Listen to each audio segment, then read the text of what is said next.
Assalamualaikum warahmatullahi wabarakatuh. Alhamdulillahirabbil alamin. Wassalatu wassalamu ala asyrafil anbiya'i wal mursalin wa ala alihi wa sahbihi ajma'in.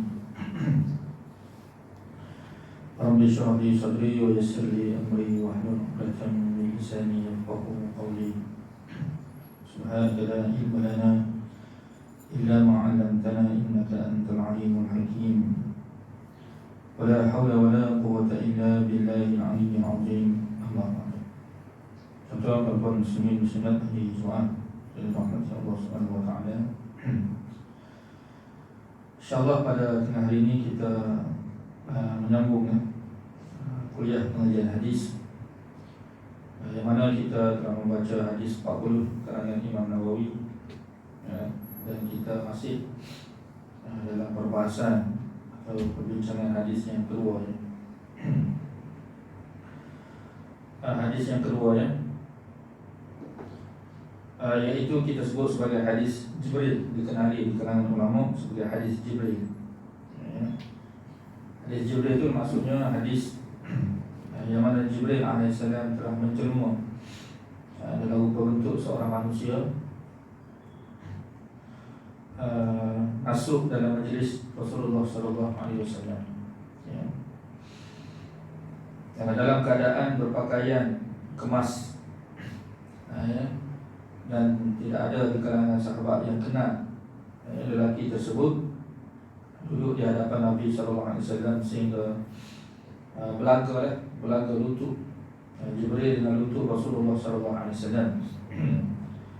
Dan Jibril telah kemukakan beberapa soalan pada Nabi SAW. Nabi jawab. Nabi SAW jawab. Kemudian Nabi SAW membenarkan jawapan tersebut. Bukan Nabi, Jibril itu membenarkan jawapan tersebut. Tak apalah, kita tengok dari sudut uraian dia.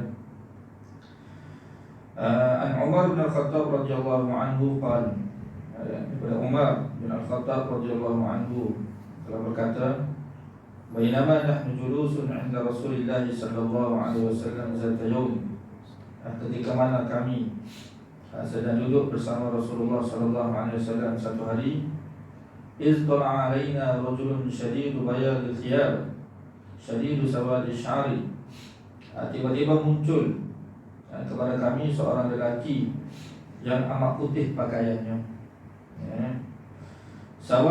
shadidu sawadi sya'ri, yang amat hitam rambutnya. La yura alaihi athar safar, tidak kelihatan pada lelaki ini kesan-kesan musafir atau perjalanan. Wala ya'rifuhu minna ahad, dan tidak ada di kalangan kami yang mengenali lelaki ini. Hatta jalasa ila Nabi sallallahu alaihi wasallam, sehingga lelaki ini duduk, masuk dalam majlis dan duduk di hadapan Nabi sallallahu alaihi wasallam. Fa'asnada rukbatayhi ila rukbatayhi wa wada'a kaffayhi ala fakhidayhi. Lalu kedua lututnya itu telah bertemu atau berlagalah dalam bahasa kita dengan kedua lutut Rasulullah sallallahu alaihi wasallam. Maknanya duduk begitu rapat sekali. Wa wada'a kaffayhi ala fakhidayhi, dan dia telah meletakkan kedua tapak tangannya itu ke atas dua paha Rasulullah sallallahu alaihi wasallam. Waqala, dan dia berkata kepada Rasulullah, ya Muhammad, wahai Muhammad, akhbirni 'anil Islam, ceritakan kepada aku tentang Islam. Faqala Rasulullah sallallahu alaihi wasallam, maka Rasulullah sallallahu alaihi wasallam bersabda, al-Islam, Islam itu an tashhada an la ilaha illallah, iaitu kamu bersaksi bahwasanya tidak ada ilah melainkan Allah Subhanahu wa taala, wa anna Muhammadar Rasulullah, dan kamu mengerjakan salat, dan kamu bersaksi bahawa Muhammad itu pesuruh Allah. Kita berhenti di situ sebenarnya. Itu berhenti kalimah syahadah itu.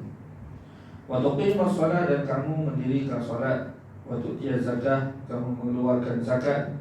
Wa tasuma Ramadan, dan kamu mengerjakan puasa pada bulan Ramadan. Wa tahajjal baita in istata'ta ilaihi sabila, dan kamu mengerjakan haji di Baitullahil Haram sekiranya kamu mampu untuk sampai ke sana, sampai situ. Jadi Islam ni, Jibril tanya kepada Rasulullah SAW tentang Islam. Ya. Jadi pertanyaan Jibril ni kita maklum bukanlah kerana Jibril itu tidak tahu, ya. Tanya tidak tahu, bukan. Jadi pertanyaan ini disebut sebagai istifham bayaniyah, ya. Pertanyaan untuk memberi penjelasan. Jadi Jibril bertanya tu dengan maksud supaya Nabi SAW apabila jawab pertanyaan Jibril itu, maka sahabat-sahabat lain itu fahamlah. Sahabat-sahabat lain dapat tahu, dan sahabat-sahabat lain dapat penerangan atau penjelasan daripada apa yang diperjelaskan oleh Nabi SAW. Okay. Jadi pertanyaan seperti ini tidak ada masalah, tidak menjadi kesalahan dalam ilmu lah, ataupun dalam adat kita menuntut ilmu tu. Ya. Kenapa? Sebab ada juga sebahagian daripada pertanyaan yang tidak dibenarkan. Ya, pertanyaan-pertanyaan yang boleh menjatuhkan seseorang, pertanyaan-pertanyaan yang tidak penting untuk dijawab di luar daripada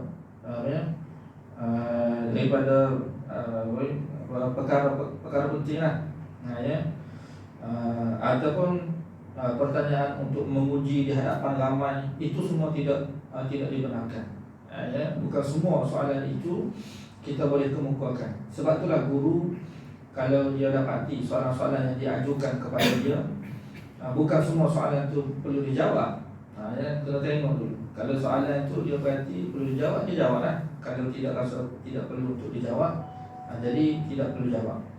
Dan murid yang berilmu, dan juga beradab, berilmu lah, dia kata, apabila dia nak kemukakan soalan itu, dia tahu soalan yang macam mana dia nak kemukakan, bukan main bahasa saja. Itu juga termasuk dalam adab majlis. Kita jangan kalau nak tanya tu, maknanya kita jangan tanya sesuka hati, kita kena tengok keadaan. Angkat tangan dulu, kau minta izin untuk bertanya. Itu semua dia sudah adab majlis. Ataupun bila dibuka rumah, baru kita tanya. Dia tanya tu yang berkaitan, kalau dia berkaitan dengan ilmu pengajian tersebut. Ya, kalau ustaz tu mengajar fiqh, tanya tentang fiqh. Jangan tanya tentang tafsir. Mungkin ustaz tu tidak bersedia untuk jawab ke apa semua. Tapi kalau bidang dia memang dia sudah ada kesediaan, biasanya yang berkaitan. Yang berkaitan. Ataupun kalau kita nak tanya tentang soalan yang tidak berkaitan, bagi tahu dulu. Boleh tak saya nak tanya soalan pada ustaz yang tidak berkaitan. Jadi kalau ustaz kata tak apa. Ataupun kadang-kadang waktu tu ringkas, waktu tu padat nak jawab ke semua soalan ni yang memakan masa. Jadi boleh pilih-pilih soalan tu. Jadi tengok keadaan. Mana tidak menunjukkan kepada kita, mana setiap dalam majlis ilmu tu, mana kita boleh tanya, kita perlu tanya. Kalau dibuka soalan, kita boleh bertanya. Ataupun kalau kita kata ada perkara penting yang kita memang nak tahu, dan memang kita tidak tahu pun, dengan sebab kita tidak tahu tu, kita nak tahulah. Dengan sebab kita nak tahu, kita nak tanya. Bila kita nak bertanya tu, kena tengok keadaan. Kalau diberi ruang, baru kita boleh bertanya. Kalau tidak, kita simpan dulu. Jumpa ustaz di belakang tu. Di belakang tu, di belakang majlis. Setelah selesai dan sebagainya, boleh tanya. Cuma cara adab tu. Tak apalah, kita sambung. Jibril tanya kepada Nabi, ceritakan kepada aku tentang Islam. Nabi pun cerita Al-Islam. Islam itu an-tashhada an la ilaha illallah, kamu bersaksi tidak ada ilah melainkan Allah Subhanahu wa taala, wa anna Muhammadar Rasulullah, dan kamu bersaksi bahawasanya Muhammad itu pesuruh Allah. Bersaksi di sini yang paling utama kita sudah sebutlah, bersaksi hati itu sendiri bersaksi. Maksudnya hati itu perlu menerima lah. Bersaksi itu dia kata membenarkan. Dan yang dikehendaki daripada bersaksi di sini, mana saksi lisan ni, dia panggil saksi melalui lidah kita. Kena sebutlah. Maksudnya bersaksi itu mana kena mengucap. Kalau dia itu boleh bercakap, kalau dia bisu, dia kena tunjuk. Mana kena buat dengan bahasa isyarat dia, untuk menerima, untuk bersaksi bahawasanya tidak ada ilah yang boleh disembah melainkan Allah, dan Muhammad itu pesuruh Allah Subhanahu wa taala. Kita telah selesai sebelum ni. Kemudian kita sambung. Islam itu yang pertama. Di sini Nabi sebut ada 5 semuanya. Mengucap 2 kalimah syahadat, mengerjakan solat, waktu qiyaz zakat, dan juga mengeluarkan zakat, wa tasuma Ramadan, mengerjakan puasa pada bulan Ramadan, dan juga mengerjakan haji. Jadi di sini ada 5 rukun. 5 rukun rukun Islam lah. Jadi 5 rukun Islam ni yang paling utama sekali di antara 5 rukun itu, yang pertama tadi tu lah, mengucap kalimah syahadat itu rukun yang paling utama sekali. Paling utama tu mana? Rukun yang paling tiang, cara kita sebut sebagai tiang utama untuk dilihat sebagai Muslim, atau untuk dikenali sebagai orang Islam. Dengan erti kata, kalau tidak ada syahadah tu, maka Islam tu tidak boleh dilihat, tidak boleh diterima, dan tidak boleh dilihat oleh sesiapa sahaja, oleh manusia-manusia. Sebab apa? Sebab apabila kita Islam, kita perlu dikenali sebagai orang Islam. Kita tak bukan waktu Islam ni maknanya kita sembunyikan Islam kita. Tidak. Tidak begitu. Maknanya oleh Islam dia kena syiarkan dia tu sebagai orang Islam. Apabila kita mengucap kalimah syahadat, kita perlu bagi tahu kepada manusia bahawa kita orang Islam. Wa qala innani minal muslimin, dan dia berkata, sesungguhnya aku ini di kalangan orang Islam. Kena sebut begitu, orang Islam. Kena mengaku lah.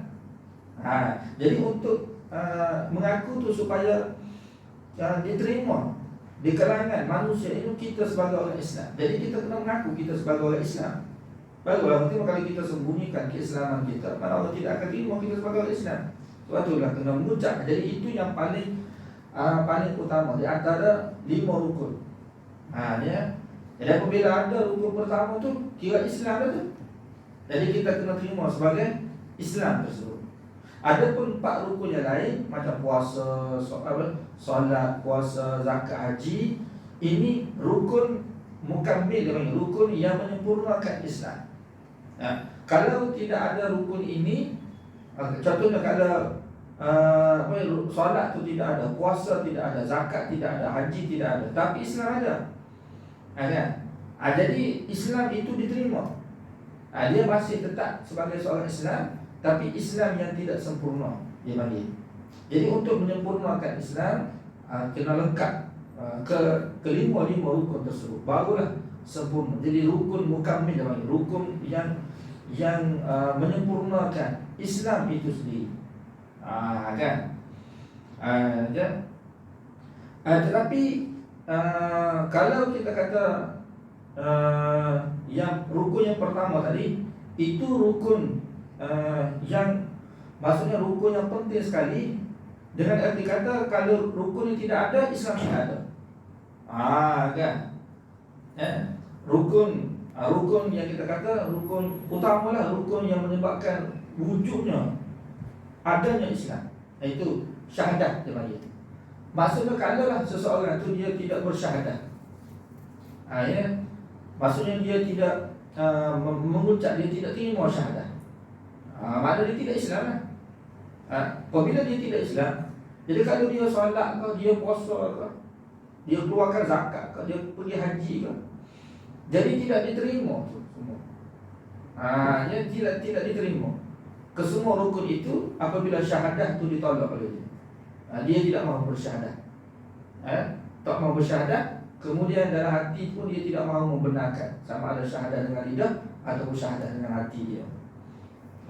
Jadi Islam itu tidak ada walaupun dia solat. Sebab itulah bukan sahaja solat, semua amalan-amalan dalam agama ni dia berkaitan dengan hati kita tu utama. Iman tu lah. Kalau iman tidak ada, amal pun tidak ada.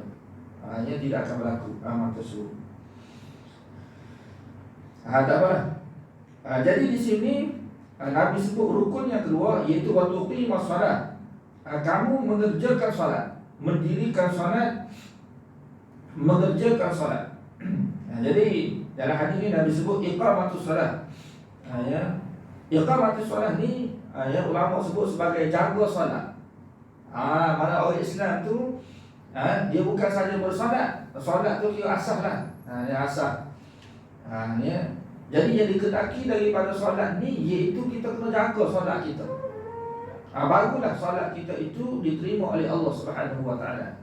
Kalau kita sekadar solat, ya, solat tu boleh jadi Allah Taala tidak terima kalau kita solat begitu saja. Kan? Sebab tu dalam iqamatus solat ni, dalam Quran pun sentiasa Allah Subhanahu Wa Taala sebut apabila Allah menyebut tentang solat ini, Allah akan sebut iqamah. Perkataan iqamah tu sentiasa ada. Aqimus solat wa aqimus solat wa atuz zakat. Hendaklah kamu dirikanlah solat. Wa yuqimunas solat. Mereka mendirikan solat. Rabbi ja'alni muqimas solat, kata Nabi Ibrahim. Ya Allah, jadikanlah aku di kalangan orang yang menegakkan solat, mendirikan solat. Jadi ulama dia sebut tu daripada lafaz iqamah ini, apa yang kita perlu buat tentang solat kita, iaitu kita kena berusaha di atas solat kita ini supaya solat kita itu jadi ke arah sempurna. Mana kita tidak boleh berpada dengan solat yang kita kerjakan sebelum ni lah. Kan? Maksudnya kalau contoh lah. Nabi sebut dalam hadis apabila anak tu umur 7 tahun, suruh dia solat. Nabi katakan, suruh dia solat. Tak payah buat apa-apa, suruh saja. Suruh kalau dia tak solat pun tak apa, biar suruh dulu. Suruh. Tapi apabila umur 9 tahun dia tidak solat, Nabi suruh rotan. Nabi suruh rotan. Ya kan? Jadi bila kita contoh kita suruh anak kita solat tu, jadi suruh solat tu penting. Kenapa? Sebab kita mukaddimah tu, permulaan dia nak belajar tentang solat, kita kena suruh dia solat. Jadi bila dia umur 7 tahun tu dia nak mulakan solat, kita faham anak kita yang umur 7 tahun macam-macam mana sekalipun dia tidak akan solat dengan sempurna. Kan? Boleh tengok kan? Walau jadi dia solat tu, kalau dia solat dia kat takbir ikut suka dia lah, pandaikan kaki lah, sambil gurau, sambil cakap lah. Kan? Kalau kita bawa ke masjid pun begitu lah keadaan dia. Kanak-kanak kan? Kita boleh tengok sendiri dia solat macam mana. Kan? Solat. Dia solat sah atau tidak sah. Ini bukan masalah sah tidak sah. Dia solat dulu. Tak kira lah solat macam mana sekalipun. Memang tidak sempurna pun solat. Kadang-kadang wuduk pun tidak ada. Kalau ada wuduk pun tak sempurna juga. Solat.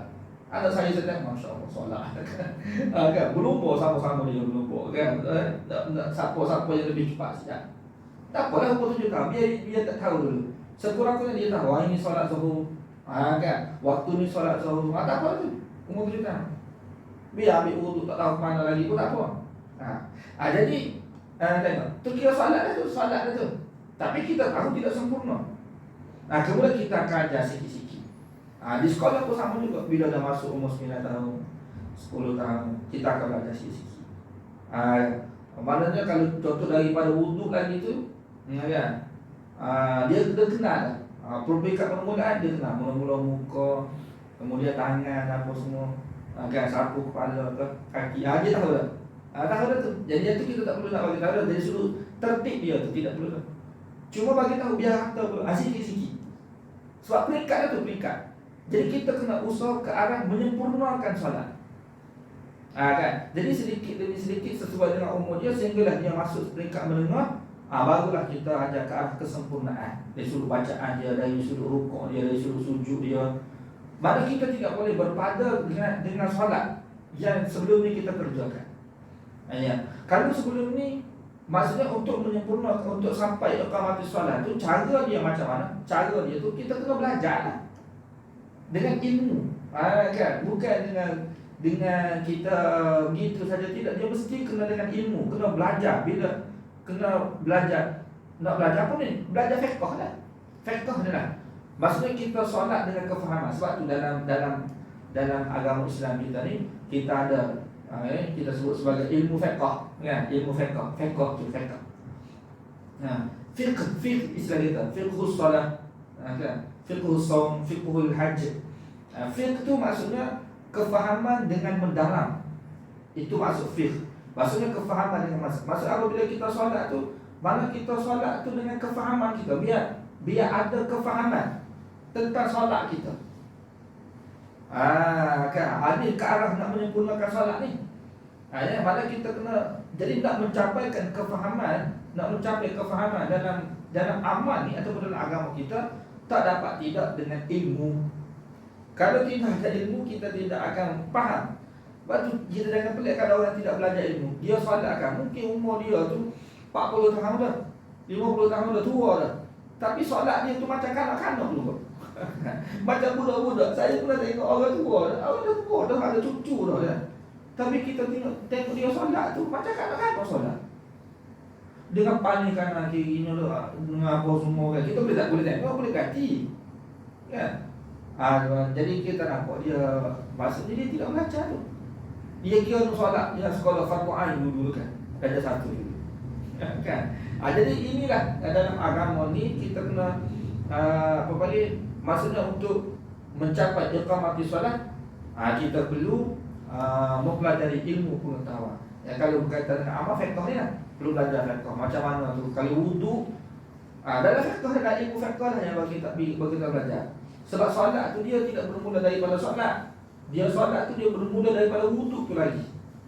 Macam mana pula nak berwuduk dengan sempurna? Bukan main wuduk begitu saja, tidak. Jadi itu perlu kepada kefahaman. Bila kita sapu muka, kena rata mana tempat sempadan muka, tangan kita, kaki kita. Perkara-perkara membatalkan wuduk berkaitan banyak perkara pula dah kita kena belajar. Ini semua ke arah iqamatus solat. Menegakkan salat. Jadi kita nak bersolat, iqamatus solat ni sebab Allah Subhanahu Wa Taala akan terima solat kita ini apabila iqamah tu ada. Kan? Sebab ada juga manusia ni dia solat tapi masuk neraka. Kan, solat masuk neraka bukan dapat syurga, tidak, sedangkan dia sudah bersolat. Seperti mana Allah sebut dalam Quran, fawailul lil musallin, celakalah bagi mereka yang bersolat. Celaka. Padahal dia bersolat, jadi celaka bukan celaka ke atas orang yang tidak bersolat, tak. Celaka bagi orang yang bersolat. Jadi macam mana orang yang bersolat tu boleh celaka? Sedangkan dia bersolat, maknanya dia solat tapi dia tidak jaga solat dia. Maksudnya dia tidak ada tanggungjawab ataupun kita kata usaha untuk menjaga solat dia itu supaya sempurna. Sebab Allah Subhanahu Wa Taala ni kita kena tahu, kita kena faham, kita kena kenal tuan-tuan, Allah ni dia zat yang maha sempurna. Dia zat yang maha sempurna. Dia nak kesempurnaan. Dia suka kesempurnaan. Jenis cacat-cacat apa semua ni Allah Ta'ala tidak suka. Maknanya kita kena ada usaha ke arah menyempurnakan solat kita bila kita kerjakan. Jadi apabila kita usahalah, biar ada usaha untuk menyempurnakan solat kita supaya solat kita tu kita dapat sempurnakan. Kan? Untuk apa? Untuk Allah Ta'ala suka pada kita. Kalau kita dapati solat kita tu kita berasa tidak sempurna, kita minta ampun pada Allah Subhanahu Wa Taala. Mana kita mengaku kelemahan kita minta ampun pada Allah. Sebab tu Nabi ajar pada kita kan, lepas solat tu minta ampun. Padahal Nabi tu, kalau kita kata Nabi ni Rasulullah kan utusan Allah Subhanahu Wa Taala, kira manusia dari sudut manusia ni yang paling sempurna dalam mengerjakan ibadat Nabi lah. Tak ada orang lain tu. Yang paling sempurna dalam ibadat ni Nabi lah. Kalau kita kata untuk guru kita ni, kita taksub kepada guru kita, alim macam mana guru kita, wali ke apa semua kan, hebat ibadat dia, kita kena ingat dia tidak sesempurna Nabi tu. Ibadat dia tu tidak akan mengatasi ibadat Nabi. Mana ibadat Nabi ni kita kata paling sempurna, yang dikerjakan oleh hamba kepada Allah Subhanahu Wa Taala. Tapi dalam hadis setiap kali Nabi solat, setelah selesai solat, Nabi minta ampun pada Allah, istighfar. Itu di antara sunnah Nabi sallallahu alaihi wasallam. Selesai solat Nabi kata astagfirullah, astagfirullah, astagfirullah. 3 kali sekurang-kurangnya. Ya. Jadi Nabi istighfar itu kenapa? Kalau kita katakan Nabi istighfar ni mana minta ampun lah. Istighfar itu minta ampun. Mana Nabi minta ampun pada Allah. Betul lah, sebahagian ulama dia kata sebab Nabi itu dia, kalau kira kat Nabi ni dia maksum, tak ada dosa Nabi ni nak minta ampun atas kerana sebab Nabi tidak melakukan dosa. Jadi sebahagian ulama kata itu sunnah Nabi untuk Nabi ajar kepada umat dia. Dia tidak berdosa pun minta ampun pada Allah Subhanahu Wa Taala. Tak apalah, itu pandangan sebahagian ulama. Tapi sebahagian ulama mengatakan Nabi ni orang yang dekat dengan Allah. Orang yang manusia yang paling dekat dengan Allah. Ya, hubungan paling rapat dengan Allah. Sehingga Allah kasih pada Nabi SAW. Dan Nabi pun kasih pada Allah. Nabi itu kekasih Allah tu. Habibullah, kekasih Allah Subhanahu Wa Taala. Kekasih Allah dengan arti kata hamba-Nya Allah kasih. Dan Nabi sendiri pun kasih kepada Allah Subhanahu Wa Taala. Jadi bila wujud hubungan kekasih ni, kekasih antara hamba dengan Tuhan lah, kan? Bila wujud hubungan kasih, dia akan ada satu perasaan. Dia bagi perasaan nak jaga hubungan dia. Nak jaga hubungan. Kerana apa? Kerana hubungan kekasih lah tu. Kan, macam contoh seorang lelaki, dia bercinta dengan seorang perempuan, dia kasih kepada perempuan tersebut. Perempuan itu kasih kepada dia. Jadi bila timbul hubungan kekasih, dia akan wujud satu perasaan nak jaga hubungan. Hubungan macam mana? Kita nak jaga supaya supaya kekasih kita tu tidak terasa hati ke? Kan? Ya, lelaki tu sentiasa menjagalah. Kan? Kalau sikit-sikit, dia cepat-cepat minta maaf. Lepas tu kalau kita ingat masa kita bercinta dulu kan, bercinta dengan isteri kita, ya kalau lepas kahwin ada dah tu. Sebelum kahwin, sebab hubungan cinta paling kuat sebelum kahwin. Kalau dia cinta lah, kan? Kalau kita tak mesej sikit lah, tak mesej lah, terlupa nak mesej, awak marah kepada saya, padahal tak ada apa-apa pun. Kita terlupa kan, contoh duduk cakap sikit, tiba-tiba senyap. Pada senyap tu kita tertidur kan. Pasangan tu rasa kita macam marah kepada dia. Ataupun kita sendiri pun, kenapa awak tidak balas mesej saya? Kan? Terlampau menjaga tu hubungan tu. Takut hubungan tu terasa hati. Pasangan tu terasa hati. Lepas kahwin tak ada dah. Lepas kahwin tu tak balas mesej, 3-4 hari tak balas mesej. Sebelum kahwin tu tak bagi tahu. Dia bagi hubungan rapat sehingga wujud hubungan kasih. Jadi Nabi SAW ni kerana hubungan dia rapat dengan Allah Subhanahu Wa Taala. Bila dia sebab solat ni hubungan kita nak bina hubungan dengan Allah tu, cara kita nak berhubung dengan Allah. Betul dalam Quran sebutkan, ibtaru ilaihil wasilah. Carilah hubungan kamu dengan Allah tu melalui perantara. Perantara apa dia? Solat tu lah. Solat kita tu kita nak macam kita nak wujud ke hubungan kita dengan Allah Subhanahu Wa Taala. Jadi orang tidak solat, hubungan dia dengan Allah putus. Jadi Nabi SAW ni bila dalam keadaan menjaga seperti itu, jadi Nabi itu terasa mungkin Nabi terlupa sikit kau. Contohnya dalam solat tu Nabi ingat kepada benda lain, kita tidak tahu lah, coba kita andaikan sikit-sikit.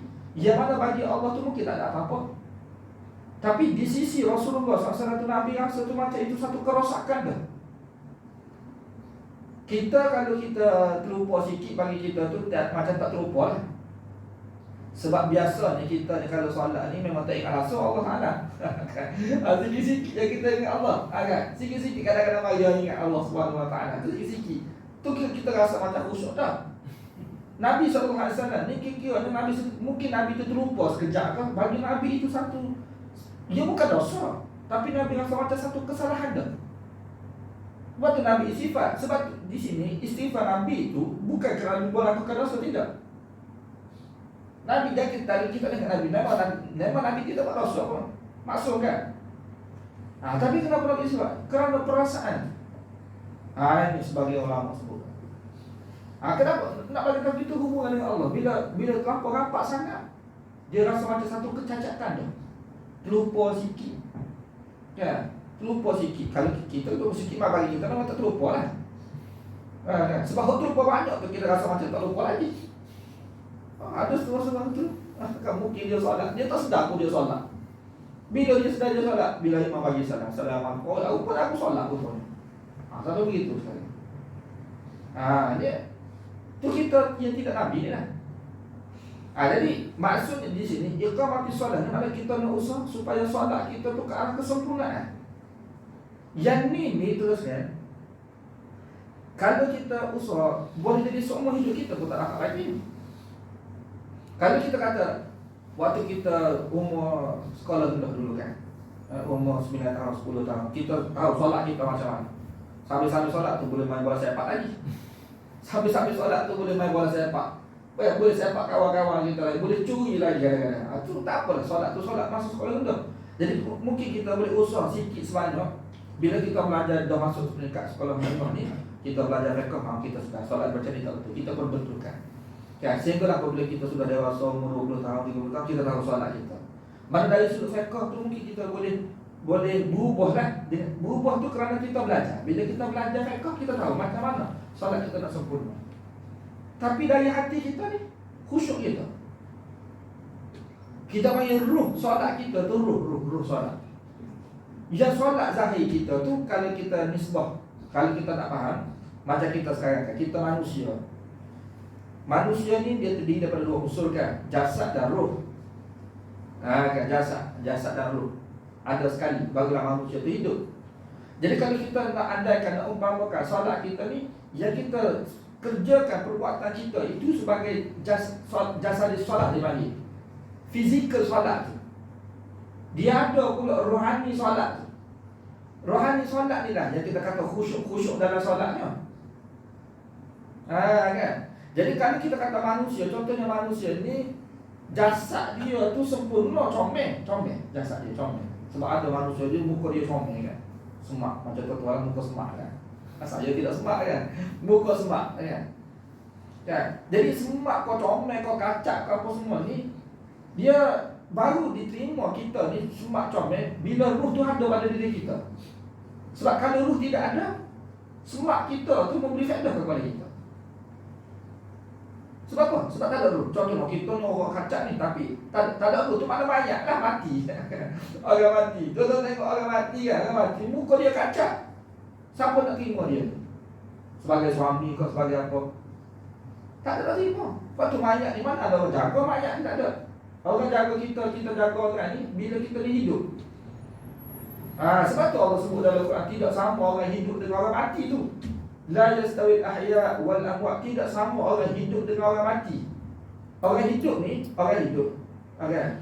Tak apalah kita tak faham hidup tu, kita faham orang mati. Bila seseorang dia sudah mati tu makna roh, tak ada roh. Jasad dia tu tidak ada roh. Jasad dia tu tidak ada roh.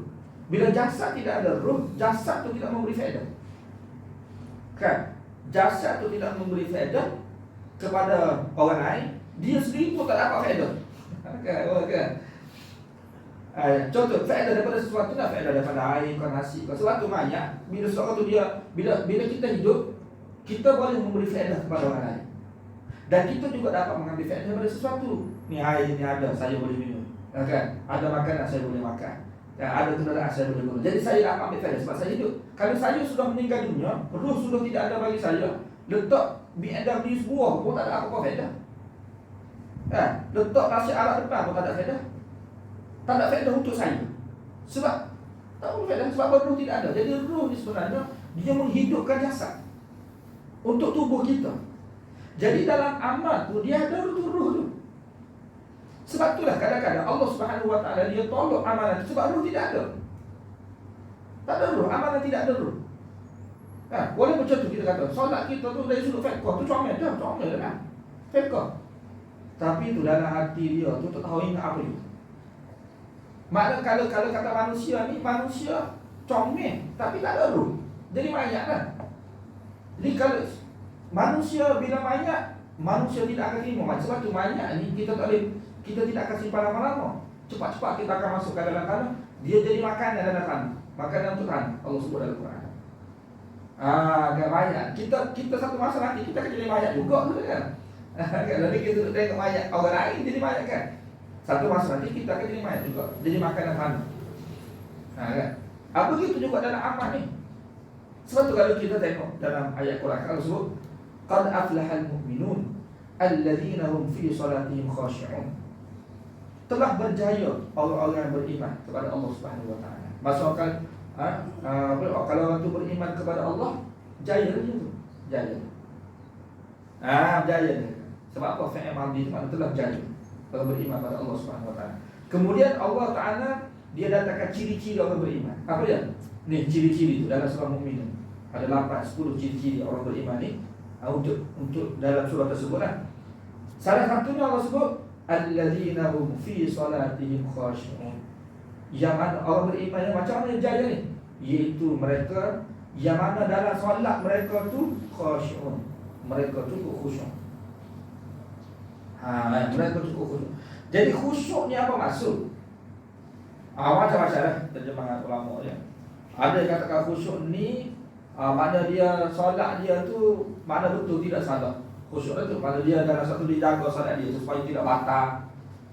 Tidak batal, tidak apa bagi, tidak terbatal solat dia. Tu mana dia jaga, mana dia ingat dia solat.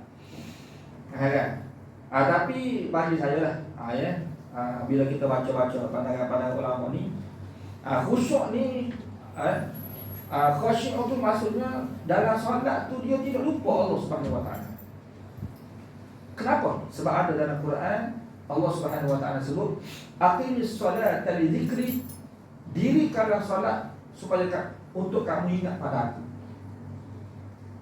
Itu makna solat sebenarnya. Bila kita solat ni, makna kita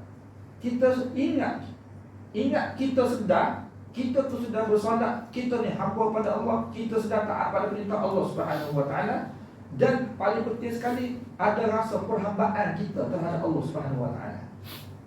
Perhambaan kita tu kita hamba kepada Allah Subhanahu wa taala. Kan? Guru kita bagi tahu solat kau tak kira lah solat kau ibadat apa semua ni. Kan? Akan mencapai hakikat kita ni buat ibadat pada Allah Subhanahu wa taala bila dalam solat tu kita ada ciri-ciri kehambaan. Salah satu ciri-ciri kehambaan tu malah kita berasa kita tu hina. Allah itu agung. Kan? Barulah kita, maksudnya dalam keadaan kita solat tu kita terasa kita ni hina sebenarnya. Hina.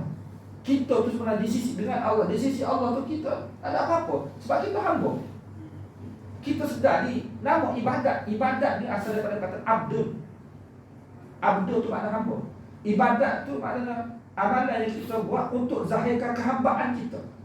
Allah ajar kepada kita tu kan. Kita solat, baca Quran, itu semua ibadat. Ibadat tu dengan maksud nak zahirkan kita tu hamba Allah. Kan? Yang paling utama daripada ibadat tu solat. Solat tu paling utama sekali. Solat tu adalah kita kata ciri-ciri utama kehambaan Allah. Masa kalau dia betul hamba Allah Subhanahu wa taala, dia akan solat. Kalau tidak solat, bukan hamba. Dan dia tidak sedar. Kalau dia sedar tu dia hamba Allah Subhanahu wa taala, dia akan solat. Lepas tu kita kan, kita ni manusia ni, kalau kita dapat sedar kita ni hamba ni, kalau kita dapat sedar kita ni hamba Allah, ini satu nikmat dah ni. Sebab ramai di kalangan manusia, dia tidak sedar dia tu hamba Allah. Dia tu hamba, dia tidak sedar. Dia nak nampak dia tu Perdana Menteri, dia nampak dia tu raja, dia nampak dia menteri, dia tak sebenarnya itu cuma tidak salah. Kita jadi Perdana Menteri kah, kita jadi menteri kah, nak jadi CEO, itu tidak salah, jadilah apa semua pun. Tapi kita kena sedar kita tu hamba Allah. Yang jadi masalah manusia ni dia dia tak sedar dia tu hamba Allah Subhanahu wa taala. Jadi mati tidak sedar. Pertama. Kan? Sebab apa? Sebab nak masuk syurga tu manusia kalau dia nak masuk syurga, dia kena jadi hamba Allah. Fadkhuli fi ibadi wadkhuli jannati. Allah Taala sebut dalam Quran. Masuklah kamu di kalangan hamba-hamba aku, dan masuklah kamu ke dalam syurga. Tengok Allah Taala mendahulukan hamba tu sebelum syurga. Maksudnya syurga ni Allah sediakan untuk siapa dia? Hamba Allah. Patut kita semua ni hamba Allah Taala. Dan betul, sama ada kita sedar atau kita tidak sedar, kita ni memang hamba kepada Allah. Cuma sebahagian manusia dia tak sedar dia tu hamba Allah. Pertama. Yang kedua, kita apabila kita sudah sedar diri kita hamba, perkara yang kedua, kita kena usaha Allah terima tak kita sebagai hamba? Sebab kalau kita sedar kita hamba Allah, Allah tak terima kita sebagai hamba Dia. Neraka kita. Sekarang ni, pertama kita sedar. Kalau kita sudah sedar, itu satu nikmat besar. Yang kedua, apabila kita sedar, saya hamba, Allah Ta'ala terima. Terima tu dengan kata Allah redha tak kita sebagai hamba Dia. Cuba kita fikir. Jadi apa yang perlu hamba Allah usahakan di dunia ni, iaitu kita kena buat satu perkara supaya Allah redha kita tu sebagai hamba. Dan Allah ajar kepada kita ni melalui Nabi SAW. Kan? Melalui Nabi SAW Allah ajar macam mana kita nak buat apa di dunia ni supaya Allah Ta'ala redha pada kita. Sebab Allah redha ni tu dah, ini maklumat besar dalam hidup kita. Sebab apa dah? Sebab kalau kita hidup atas dunia ni, kita ada segala-galanya. Orang lain suka pada kita, kan? Tapi kalau Allah tak redha pada kita, tak ada apa-apa kita. Binasa kita. Yang paling penting keredaan Allah Subhanahu Wa Taala. Allah redha tak pada kita. Redha ni, contohnya apa makna redha? Redha ni makna puas hati. Kita biasa dulu puas hati kan? Puas hati. Kita sebenarnya kita lebih faham puas hati daripada redha tu. Puas hati tu kita faham makna puas hati. Sebab kadang-kadang kita punya ada rasa tak puas hati juga kan. Contoh dalam hadis Nabi kata, ridha Allah fi ridhal walidain. Contoh kan, redha Allah pada keredaan kedua ibu bapa.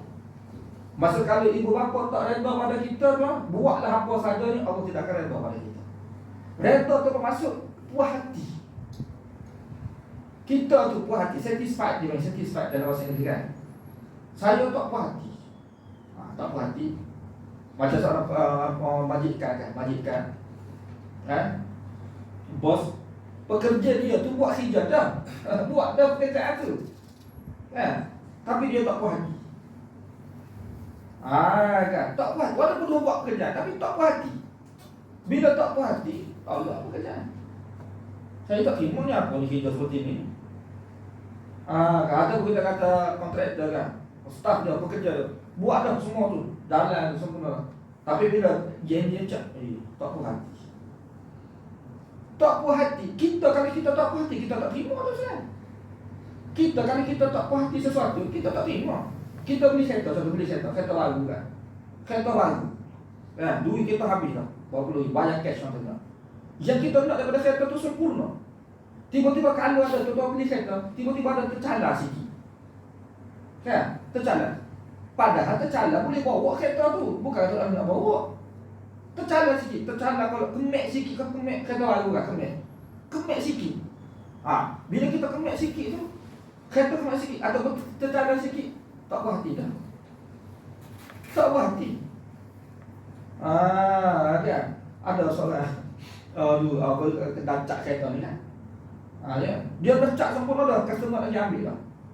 Kan? Tiba-tiba hari nak ambil tu tercalar. Buat balik. Sebab apa? Customer tak puas hati. Tak puas hati tuan, sikit dah. Padahal boleh guna kereta tu. Kita tolak. Tu buat tengok. Dia main buat tengok. Sebab tu kadang suami dia tak puas hati dengan isteri dia. Dia cakap dengan isteri dia. Tak puas hati untuk makan hari-hari. Ataupun isteri tak puas hati dengan suami. Dia fasah suami dia. Fasah pula. Kan?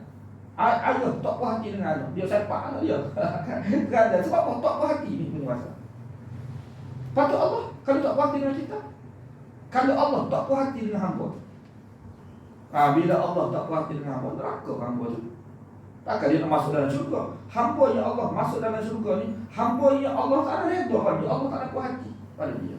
Baru dia masuk dalam syurga. Sebab tu kalau tuan-tuan baca ayat Quran kan, bila Allah sebut radhiyallahu anhu. Kan?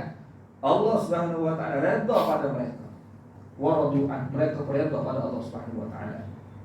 Itu maknanya mana tu ada keredaan tu. Kalau masukkan Allah Ta'ala tak redha pada kita, habis kita masuk juga. Kalau kita buat ibadat banyak-banyak sekali, ibadat kita buat, kalau Allah tak puas hati dengan ibadat kita, Allah terima, tak terima. Itu maknanya tu. Sebab tu perkara yang kedua kita nak fikir. Pertama kita sedar diri kita hamba. Yang kedua kita kena usaha kehidupan kita ni kan. Kita hidup selama 60-70 tahun ni, Bila kita mati tu Allah redha kita sebagai hamba. Jadi nak redha Allah sebagai hamba, kita bukan Allah sebagai hamba tak? Kita sebagai hamba kepada Allah ni, kalau kita tidak solat, Allah redha. Kalau kita tak solat, Allah redha kepada kita. Boleh tanya dulu. Kan? Ya. Allah redha. Kalau Allah redha, kita tak payah solat. Dan kenapa Nabi SAW ajar pada kita sungguh-sungguh solat? Nak bagi tahu tu keadaan Allah di situ. Tu solat. Tu kita kira amalan-amalan lagi tu. Kau solat saja utama. Amalan utama dalam dalam agama kita solat utama sekali. Amalan paling utama. Sebab Nabi kata kalau Allah Ta'ala tak terima solat kita, semua amalan lain Allah Ta'ala tidak terima. Sebab tu daripada amalan kita buat ni, solat yang kita kerjakan tak kira apa saja, yang kita nak adalah penerimaan. Dan penerimaan Allah itu berlaku apabila Allah Ta'ala puas hati dengan solat kita. Kan? Jadi nak Allah puas hati itu, kita kena belajar fiqh ke apa semua, supaya kita dapat. Mana kita kena usaha di atas solat kita tu, kita kena berusaha supaya solat kita ni sempurna. Mungkin tak sampai kesempurnaan itu sukar ataupun tak sampai pun kan, tapi kita usaha tu ada. Bila kita sedar, contohnya kita solat tu tidak sempurna, kita lupa atau kita sentiasa ingat dunia ke dalam solat, sekurang-kurangnya bila kita sedar, kita boleh minta ampun kepada Allah. Ya Allah, boleh dosa saya. Ada yang kedua dalam perhambaan. Yang ketiga, ada juga di kalangan hamba ni, dia dari sudut amalan tu memang dia boleh buat, dia solat, dia puasa boleh buat, tapi dia tidak redha pada Allah. Kan dia sendiri tak puas. Jadi kalau kita nak Allah redha pada kita, kita sendiri kena redha pada Allah. Sebab tu dalam Allah sebut radhiyallahu anhu wa radu'an. Redha pada Allah tu maksud kita bila Allah perintah kepada kita taat perintah Allah. Di atas ketaatan kita pada Allah tu, kita redha. Kita redha tu kita sebagai hamba Allah. Redha tu makna kita puas hati lah. Itu makna kita sebut ada kan. Tadi ni sebab kepada Allah, Allah puas hati dengan kita. Patut kita dengan Allah, kita puas hati tak? Kita puas hati tak dengan Allah Subhanahu Wa Taala? Saya terkadang-kadang sebab apa? Sebab ada dalam Quran. Contoh, kita infak kan? Kita infak, dalam bab infak. Walladzina yunfiquna amwalahum ibtigha mardatillah wa tathbitan min anfusihim. Allah sebut dalam Quran. Tetap teguh hati dia dalam infak yang dia buat tu. Teguh di situ maknanya dia infak, dia redha dengan infak dia. Kan? Sebab apa? Sebab boleh berlaku kita infak, tapi lepas kita infak tu kita lebih Allah menyesal aku bagi. Ada betul. Menyesal aku tolong dia. Menyesal tolong dia. Kan? Kita dah tolong dia, tiba penyesalan kita. Mana kita tidak redha dengan infak yang kita buat tu, kita jadi macam tak. Bila kita tidak redha dengan Allah, Allah tidak akan redha dengan kita. Contoh, tak lama kita pergi haji kan. Tuan-tuan nak pergi haji, berapa ribu habis? Kalau rumah swasta tu dekat dengan 40-50 ribu, soalan. Kalau pergi sekarang ni dekat 80, dekat 100 ribu kita kata lah, total semua 100 ribu dah habis duit. Nak pergi haji, pusing Kaabah gitu, buku sekejap 2-3 hari tu balik. Kan? Boleh jadi timbul syaitan ni kan, dia timbul kita. Allah, kalau aku tak boleh haji, mana benda aku boleh buat? Mana dia tak redha. Kan? Jadi sebab ada pun kata-kata, contoh kita dah buat berjihad ke apa semua. Lepas tu kalau kita baca buat munafik ni kan, munafik ni amalan tu dia buat tapi dia tak redha, tapi dia buat. Salah satu sifat tidak redha, dia malah dalam Quran tersebut. Wa idza qamu ila salat, tu pokok munafik kan. Wa idza qamu ila salat, qamu kusala. Apabila mereka mendirikan salat, mereka mendirikan salat dengan amalan. Kenapa malah? Sebab mereka tidak suka salat tersebut. Dia bila kita tidak suka, kita jadi malas harusnya. Betul tak? Pekerjaan, kalau bos kita bagi satu pekerjaan tu kita tidak suka, kita akan jadi malas sebab kita tidak suka. Kan? Bila malas tu makna kita tidak redha tu maknanya. Kita tidak jadi malas kita tu. Begitu juga kita dengan solat. Kita kalau malas sebab kita tak redha. Jadi bila kata kita tidak redha, kita patuh kita. Jadi kepatuhan itu berlaku. Tapi Allah terima sebab kita sendiri tidak redha. Tak. Dia syarat Allah nak redha pada kita tu, kita kena redha pada Allah Subhanahu Wa Taala. Kan ya sahabat-sahabat Nabi SAW itu terus dia beza antara sahabat dengan munafik ni. Kan? Sahabat tu dia ada tu. Radu'an. Mereka redha pada Allah Subhanahu wa taala. Pokok munafik tu dari sudut amal mereka buat. Mereka pergi jihad, mereka solat, mereka infak juga. Tapi redha tu tidak ada. Mereka tak puas hati. Kan? Contoh kan? Contoh sikit lagi. Dalam pemberian harta ghanimah dalam hadis, bila Nabi SAW bagi harta ghanimah. Jadi ada sebab pembahagian harta ghanimah ni zaman dulu kan, ada sahabat ni dia dapat unta contohnya, dapat berapa banyak harta banyak. Ya. Lepas tu ada ni dapat sikit aja. Kan? Nabi bagi dapat sikit je. Sebab tengok tugas juga kadang-kadang orang yang utama dia perang, dia pergi jihad, dia perang. Ada sebahagian sahabat dia pergi perang, dia perang, dia bahagia jaga makanan. Jadi di atas kebijaksanaan Nabi agih harta ghanimah tu. Jadi secara zahir kita nampak tidak adil. Jadi pokok munafik ni bila dia terima harta ghanimah tu dia sikit. Kan? Sepatut dia dapat Pedang tu utamalah, pedang kau unta ke apa semua tak kira kan. Dia dapat sikit. Dia berkata kepada Nabi SAW, dia Muhammad. Wahai Muhammad, berlakuan dia. Mana dia tak puas hati apa yang Nabi bagi pada dia. Nabi kata, wahai celaka kamu. Kalau aku tidak berlakuan ini, siapa lagi tak berlakuan ini pada kamu? Nampak. Jadi dia tak puas hati pemberian Nabi itu pada dia. Dia terima tu kok Nabi lagi. Dan apa perbuatan Nabi itu wahyu daripada Allah Subhanahu wa taala. Mana dia tak reda, tapi dia terima. Kok sikit tu dia tak reda. Ada tak puas hati. Jadi bila tak puas hati, Allah Taala tidak akan reda dan tak terima amal. Itu. Ini satu keadaan. Jadi solat ni seperti mana yang kita sebut tadi lah, mana kita kena usaha ke arah kesempurnaan dalam setiap amal perbuatan kita. Ya. Adalah kita berhenti di sini waktu di masalah dan insya-Allah kita akan sambung dengan kuliah akan datang waktu biasa insya-Allah. Sekian sahaja untuk hari ini. Wabillahi taufiq wal hidayah. Wassalamualaikum warahmatullahi wabarakatuh. Waalaikumsalam. Alhamdulillahirabbil alamin wassalatu wassalamu ala asyrofil anbiya'i wa ala alihi washabbihi ajma'in. Allahumma faqihna fid din wa 'allimna at-ta'wil wa qina as-sabr sabil. Rabbana atina fid dunya hasanah wa fil akhirati hasanah wa qina adzaban nar. Alhamdulillahirabbil alamin.